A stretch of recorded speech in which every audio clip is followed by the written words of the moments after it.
Good afternoon from the Nest Centre in London. My name is John Lough. I'm the head of foreign policy. Thanks for joining this week's midweek briefing. Today's subject for discussion is the power of memory in today's Russia. Ahead of the 80th anniversary celebrations of the end of World War II, or the Great Patriotic Wars, it's known in Russia tomorrow, this is an opportunity to talk about an issue that tells us a great deal about the condition of contemporary Russia and the way the country is being governed. We're joined today by Konstantin Eggert. Konstantin is a columnist and program host for Deutsche Welle. He previously worked for TV Rain, that's Deutsche, Russia's groundbreaking independent TV channel. And he also worked previously for Kommersant, Russia's oldest media group. Konstantin and I first met, I am horrified to say, 30 years ago when he was a young commentator on Izvestia, writing on foreign policy issues. Kostya also spent 7 years as the head of the BBC Russian Service Moscow Bureau. He is a graduate from the Institute of Asian and African Studies as an Arabist. So in addition to his fantastic English, he's also an Arabic speaker, and I believe also learning Lithuanian these days. So let's get started. I was struck really over the last week watching the celebrations in London marking the end of World War II by the fact that countries remember war in very different ways. Britain generally doesn't mark the end of major wars except on important anniversaries. We have this sort of November event where we remember all the war dead, and that's the way we do things. The emphasis is always on remembering the bravery of soldiers. And last Sunday in London was no exception, and strong participation in this case, as usual, of the royal family. And I must note that the Times even praised the BBC for its coverage of the event, which I thought was sort of quite revealing. It's possible to say perhaps that the Soviet Union followed a not dissimilar approach. There was no large-scale public commemoration of the 9th of May between 1947 and 1965. And during this time, the 9th of May was not even, interestingly, a public holiday. And during the Soviet period, there were only 4 victory parades on Red Square. In 1945, 1965, 1985, and Kostya, I think you remember the one in, for example, in 1990 or 1995, there was also a big event. But I think during the Soviet period, there were only those 4 parades. Instead, on the 7th of November, those were the celebrations of the October Revolution, when the USSR showed its military might. But that demonstration of power was not directly related to victory in World War II. Looking back at the 9th of May celebrations from 2000, when Putin came to office, it's clear that the authorities for a while followed the Soviet traditions, but then diverged from them. And I was speaking to somebody last night from Memorial, the foundation that has curated memory of the Stalinist repressions and those years, that in 2005, there was a quite sort of significant change in that the parade that took place that year was of a large scale, and a huge part of central Moscow was cordoned off. And that person I was speaking to said that that was actually a sign that somehow things were changing, and this event was taking on an increasingly greater significance. I note that in 2008, where Dmitry Medvedev was in the Kremlin, and just months before the invasion of Georgia, there was actually quite a significant demonstration of military power, large amounts of military equipment, including T-90 tanks, BMP-3s, Iskander missiles, and a flypast by combat helicopters, fighter aircraft, and even strategic bombers. So I think that was a sign that already in those times, 17 years ago, we were seeing a really significant use or demonstration of military power on the 9th of May. So Kostya, I'd like to just turn to some questions for you. And I wondered if you could just share with us how, from your perspective, things have changed over the past 20 years. And if we start with the Soviet period, I just wonder, what do you remember as a child about the 9th of May? I very clearly remember, first of all, hello, and thanks for the invitation to Nest. Secondly, I think that as we proceed in our conversation, probably will have to slightly rename change the title of our broadcast from the power of memory to the power of amnesia, because I think that is exactly what Vladimir Putin is introducing into the Russian mind, and I'm afraid quite successfully, because he completely sort of bent out of shape, mangled and changed the truth and true narrative about the Second World War. As for your question, I do remember quite well when I was a 11-year-old in 1975. I remember the 30th anniversary, where there was no parade, I think, or if there was, no, I don't think so. It was in 85, right.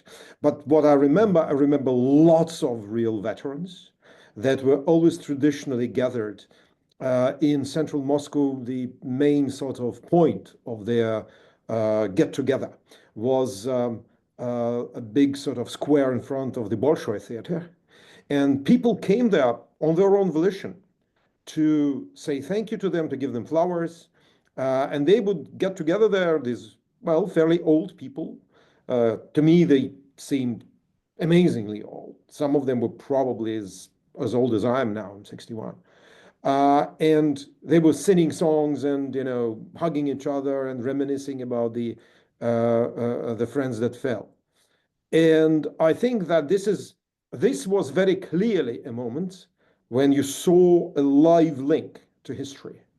Secondly, you're quite right to say that the 9th of May, although a public holiday from a certain point in time, was not celebrated by parades. It was more like the cenotaph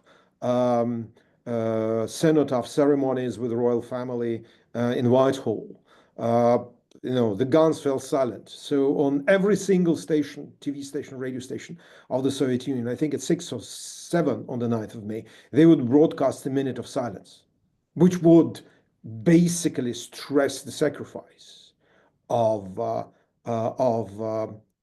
people during what they still continue to call Great Patriotic War. So indeed, there was not much militarism in that. And that was actually, even in times of crisis between the Soviet Union and the West generally, US and America, it was always the day when they would say, well, our allies helped us. It wasn't not much, but they will always mention the allies and the spirit of the alliance against Nazi Germany.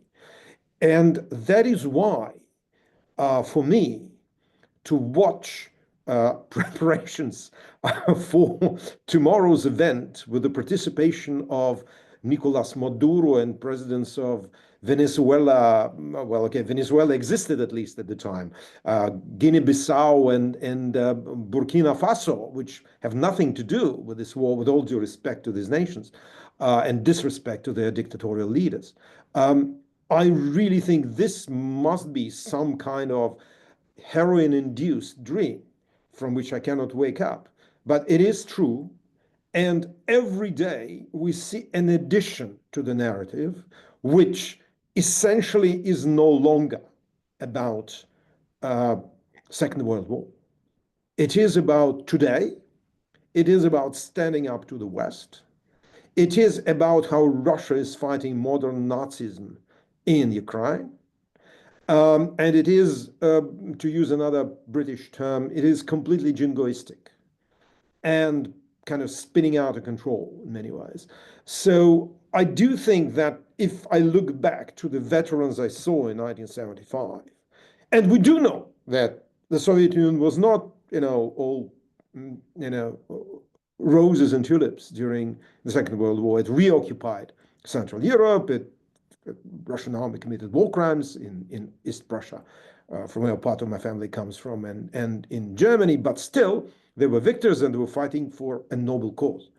I think now you hardly can remember why you celebrate the 9th of May in these circumstances. So for me, it is a complete destruction of historical memory, which I, as a historian by education, am certain will have long-lasting effects on Russians' perception of themselves and the Russian psyche, even when Putin is gone. Yeah, I mean, Kostya, those are very, very important points. And I hear what you say about the power of amnesia. But what we are, I suppose, talking here is about the reshaping of historical memory. And I'm very struck by, how the authorities, after we saw a quite significant rewriting of history in the 1990s, and particularly the assessment of even the late Gorbachev era, the Molotov-Ribbentrop Pact, Katyn, those things have the changes that were made to the version of history have just been completely reversed. Then we have also this very disparaging view of Lend-Lease, for example, and the role of the Western allies in this war. So there's something very significant happening in this reshaping of the country's historical memory. And if that's going into textbooks, if young people are learning this in school, these are things that become embedded and then are very difficult to shift. But there must be also in Russia at the same time, people in their 40s, for example, who were exposed to a different version of history. So how is it that the authorities have been able to pull off this very major change, and society seems to have swallowed it? It's adopted these new symbols, the Georgskaya lentочка, these Georgskaya bands, if you like, the immortal regiment, even if that's not functioning in the same way that it was. These are very significant things that have happened in Russian society over the last sort of 15 years. Exactly. And actually, as a former Soviet Army officer, I served my national service. I would never wear a St. George ribbon, even if I were an ardent Putin fan, because as opposed to the poppy in the UK, these are the colors of a combat medal. And if you pin it on your chest, you're basically stealing someone else's glory. That doesn't come to mind at all to many people. As for the rewriting of history, it is indeed very significant. And it is indeed the fact that Russian society kind of swallows it, tells us a lot about the current state of the Russian society. Well, look, it's swallowed an ongoing war with Ukraine, which in its, if we count its relatively latent phase, started in 2014, and its active phase is going on for the 4th year. And people are pretending that nothing happens, as long as their relatives are not picked up in mobilization. But Putin is clever enough not to declare mobilization. He understands there's going to be a pushback. Otherwise, people are pliant. Some of them do it because they don't care. Well, if the government tells us to say that 9th of May is a glorious holiday, it's an anniversary of the day we won a war against America, so be it. We'll say whatever. And we'll participate in whatever events they ask us to participate in. If I'm an Nina Ivanovna from a major supermarket and they tell us all to pin this St. George ribbon on our breasts, well, we'll do it. Why not? If we don't, we have a conflict. We don't need this conflict. We want to get our salary on time. We want to have our holiday on time. And the bosses know. They know better. And I think that this tells us quite a lot about the way the Russian society today exists. There is, I would say, it's a society without citizens in many ways. Come to think of it, For example, people who actively support Putin's war against Ukraine, Putin's aggression. And I'm not speaking of those who oppose it. It's very dangerous to do it, but there are some that do. These people, they are, in a sense, citizens because they have, even those who are for aggression, because they have an opinion about policies that the government should have. But my estimation is that 2/3 of the population just put a wall between themselves and whatever happens in the country. They are completely enclosed. They completely live a very, very private life in which the fact that they're citizens doesn't matter. So if Putin wants to be reelected again, they'll go and put the ballot paper with, marked for Putin if they tell us to do it. And this is a great tragedy. With this society, you can do whatever you want with historical narratives. But as you rightly said, it's not just about self-glorification of Putin. It's not just about providing a new propaganda backdrop to his aggression against Ukraine. It is about enshrining Putin's vision of Russia and, by extension, of himself in Russian history. So even if Putin is gone tomorrow, the textbooks will, at least he hopes, that the textbooks will continue to spin the yarn of this completely false version of history, in which Russia always goes from victory to victory against the West, in which Russia is always surrounded by enemies, be it the United States or Ukraine or the Baltic states, it doesn't matter, in which Russia always needs strong leaders, and in which the biggest civic duty and the biggest civic merit is actually to follow the leader. And I think that this anniversary is exactly about that. And the fact that Putin, you mentioned the 40-year-olds, the fact that Putin so successfully uses these militaristic, jingoistic narratives tells you something very unpleasant about the state of Russian society. Because you can say, okay, those who are 70, they grew up in the Soviet Union. Okay, my peers did the same, those who are 60 plus. But there are many other people who follow the line. And this is something that is, alas, going to have significant political and societal repercussions in the future, not only today. Yeah, those are very, very subtle observations. I mean, just back to the veterans. I mean, as far as the frontoviki are concerned, I mean, that's a generation that has pretty much died out. I mean, for obvious reasons of age. Yes, and sorry to interrupt you. They're going to show a lot of people with a lot of medals on their chests tomorrow, and among those who still joke about Putin's Russia, people are saying, well, these are probably veterans of Putin's prison service. Because, as you rightly said, there is no one left. I remember in 75, 80, my mother, who worked in a hospital, she had still some colleagues that served in medical units during the war. And by now, anyone who even joined the army in, let's say, 1944, must be born in 1926. I mean, I'm sorry, there's going to be someone who is nearly 100 years of age. Of course, most of these veterans are sick, old, they will not be there. So this is no longer about that, not at all. Yes, indeed. But there is a new generation of veterans who are large in number and potentially a quite important political factor.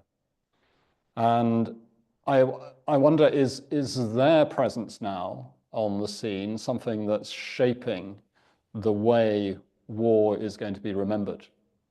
We'll see, because there may be some interesting tweaks in, for example, the approved texts of the broadcasts during the parade. It will be important, for example, whether units that will march and roll past the podium on the Red Square, whether they will mention that these are the units that fought in Ukraine. And I think they will, because it will be important for them to have all the Loughs of this world and the Maduros of this world standing there and being caught in this propaganda narrative, propaganda juggernaut, which will be all about Ukraine. What can you do? You can't leave the podium.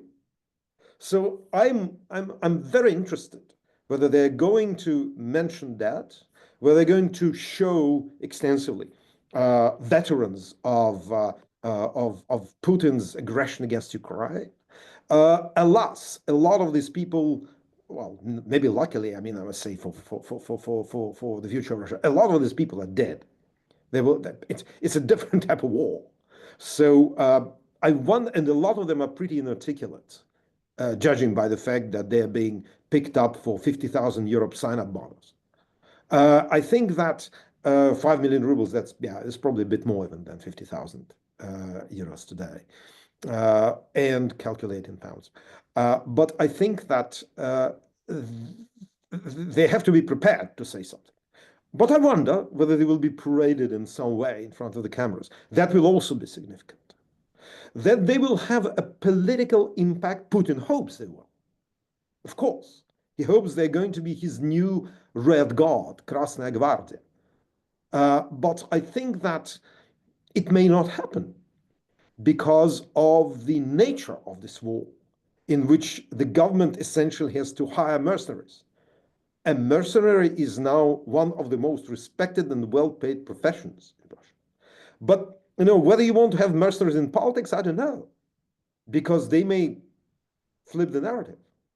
And especially if things don't go very well for Putin at the front in Ukraine, you don't know how they will turn.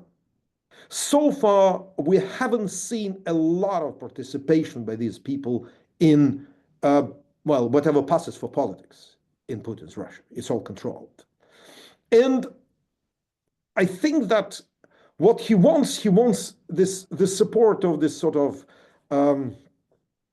what they call in Russia, massovka, the people that are being drafted into being filmed as Napoleon's army in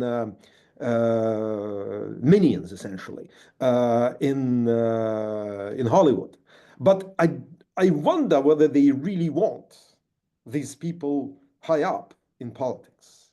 I think that will be an issue eventually.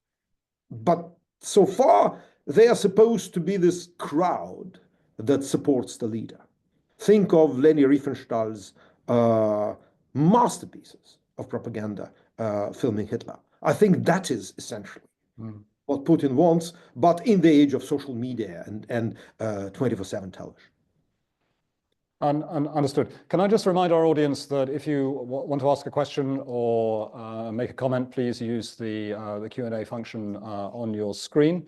Kostya, let's move on. I wanted to ask you about the status of the so-called immortal regiment, the Besmertny Polk.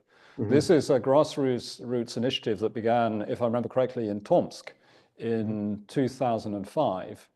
When people around the 9th of May began to parade with portraits of relatives who died during World War II.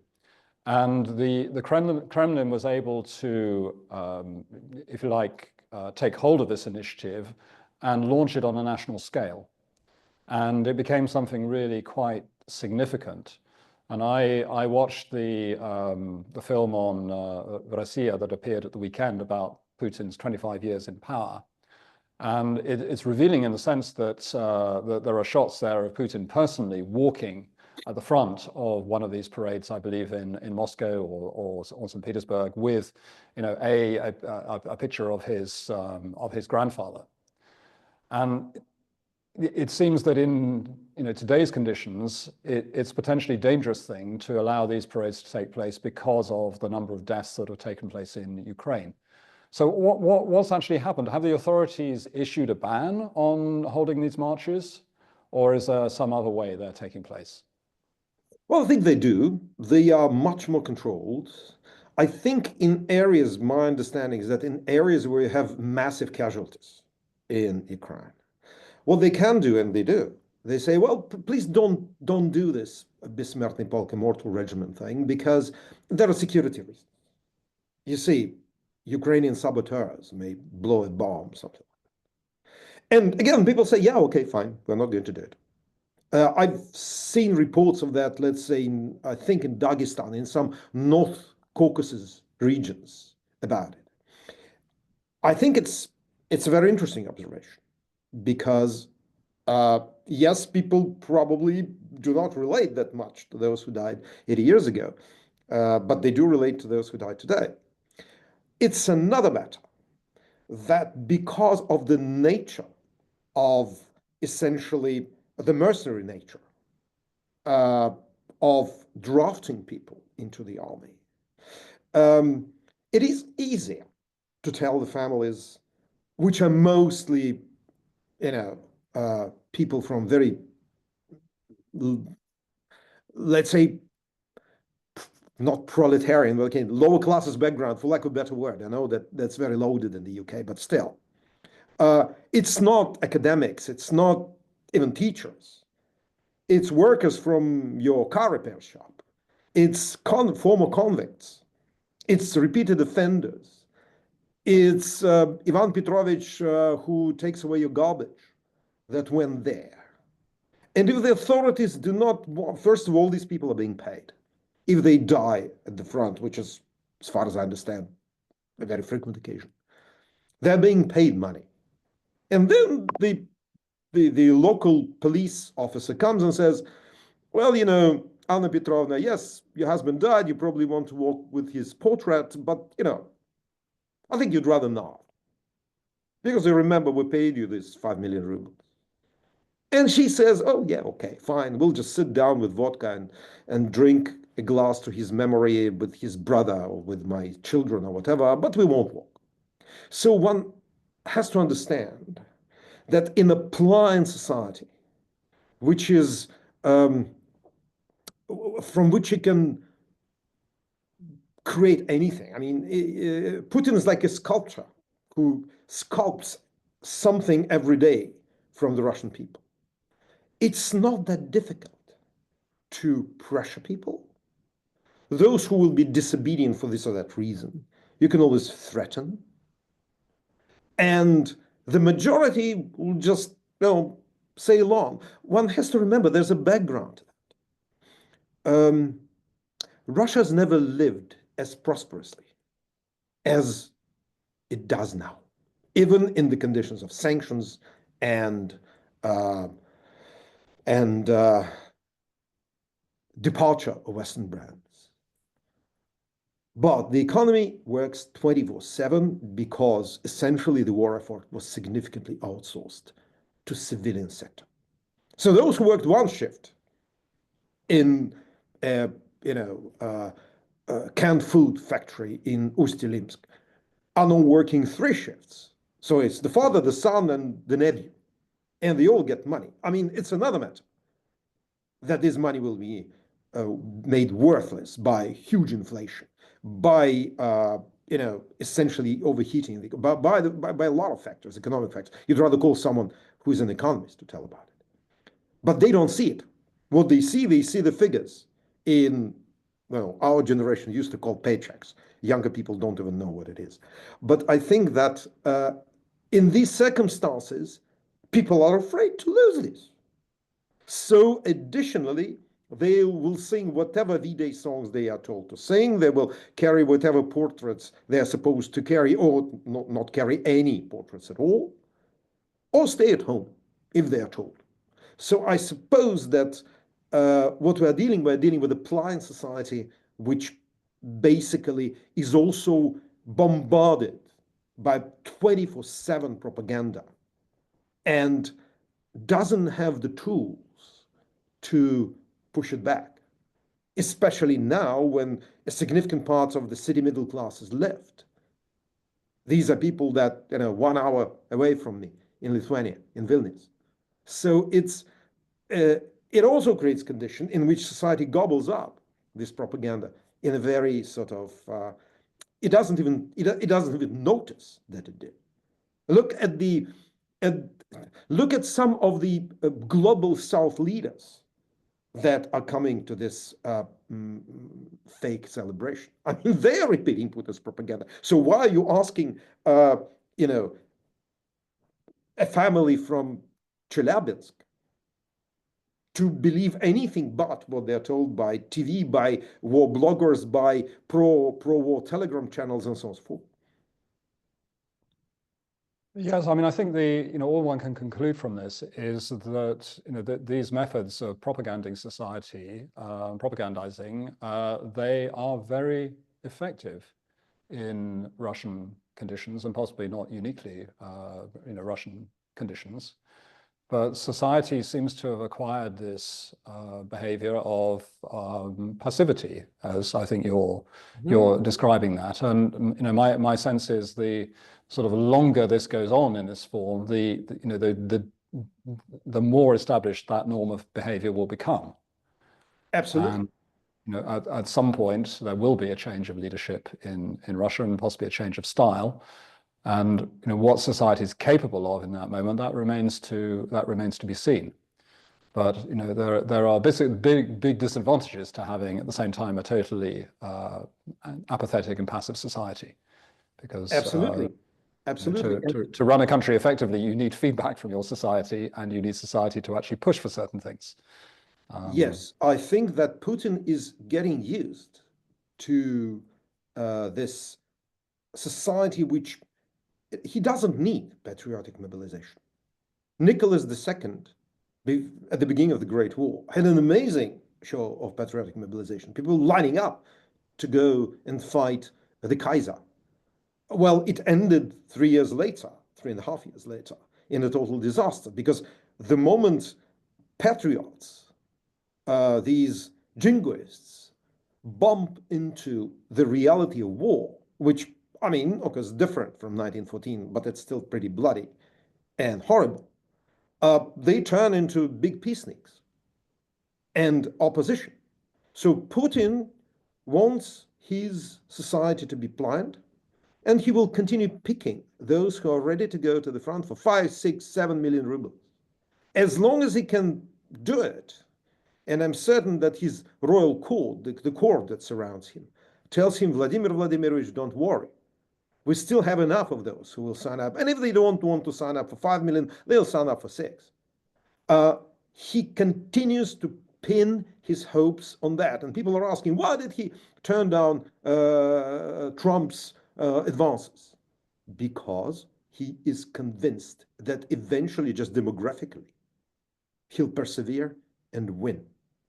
And because of that, he's continuing this relentless propaganda. But what is important, by the way, John, is that he's finding new allies. He's looking for new allies. This show of Maduro and Lough and so on and so forth at the Red Square, which is going to be beamed into a lot of homes in South Africa, Brazil, and Mexico, and wherever, is also an important thing for him.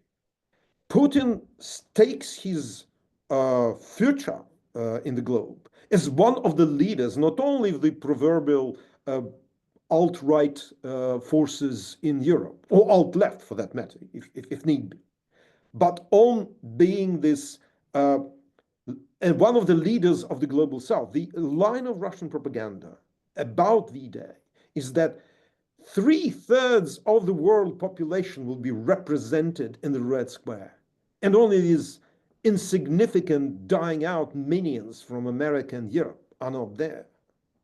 And I think that one has to remember this works. This works in places which know nothing about Ukraine, Russia, Molotov-Ribbentrop Pact, Hitler, and whatever. And I think that this thing which we discussed today also has an external audience and an external message to be delivered. It's not only about convincing the Russians. It's not only about continuing to brainwash the Russians. It's about brainwashing the South Africans, the Brazilians, the Indians, and you name it. And that is also something that, because of prevailing anti-Americanism of a lot of global South, has an effect. Over time, it will.